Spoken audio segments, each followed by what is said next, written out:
हनुमान जी को ब्रह्मांड की सारी शक्तियां प्राप्त हैं, जिनका अवतार उसी चरु से हुआ हो जिनसे प्रभु श्री राम का हुआ हो, तो उनके पराक्रम की गाथा कौन लिख सकता है।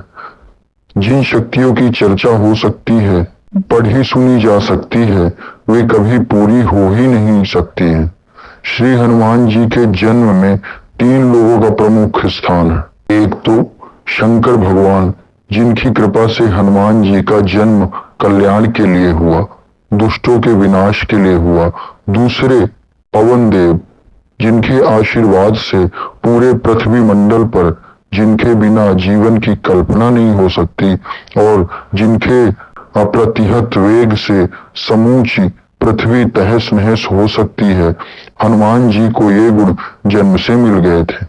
तीसरे पिता वानर राज केसरी के अतुलित बल पराक्रम की शिक्षा के साथ वात्सल्य की देख रेख में उनका परवरिश हुआ। और सबसे बड़ी बात, माता अंजनी ने अपनी सारी तपस्या हनुमान जी के जन्म के लिए समर्पित कर दी थी। धन्य हो माता अंजनी, जन्म उलूवीर लल नवाना।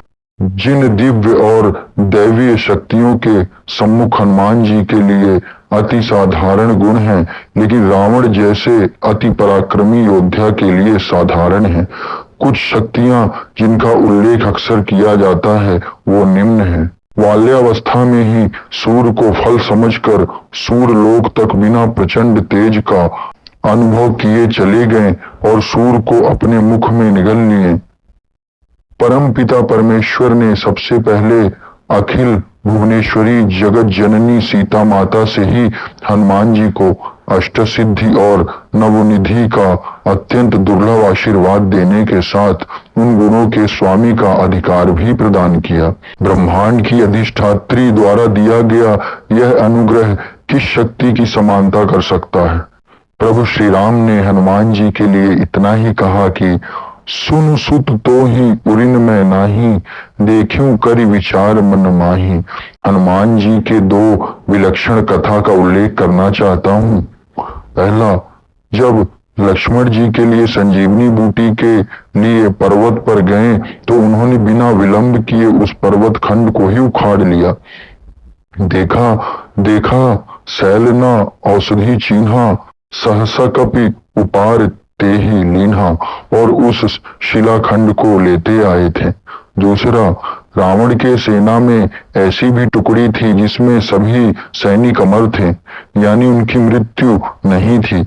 रावण ने उस सेना को हनुमान जी से लड़ने के लिए भेज दिया कि इस सेना से हनुमान जी बच नहीं पाएंगे। जब अमर सेना आई तो हनुमान जी शांत होकर युद्ध आरंभ होने की राह देख रहे थे। दोनों पक्ष खामोश थे। अमर सेना इसलिए चुप थी कि युद्ध में उसकी मृत्यु नहीं होनी थी और हनुमान जी सोच रहे थे कि उधर से शुरुआत हो। आखिर हनुमान जी ने अपनी पूंछ का इतना विस्तार किया कि सारे अमर सैनिक उनके पूंछ में बंध गए।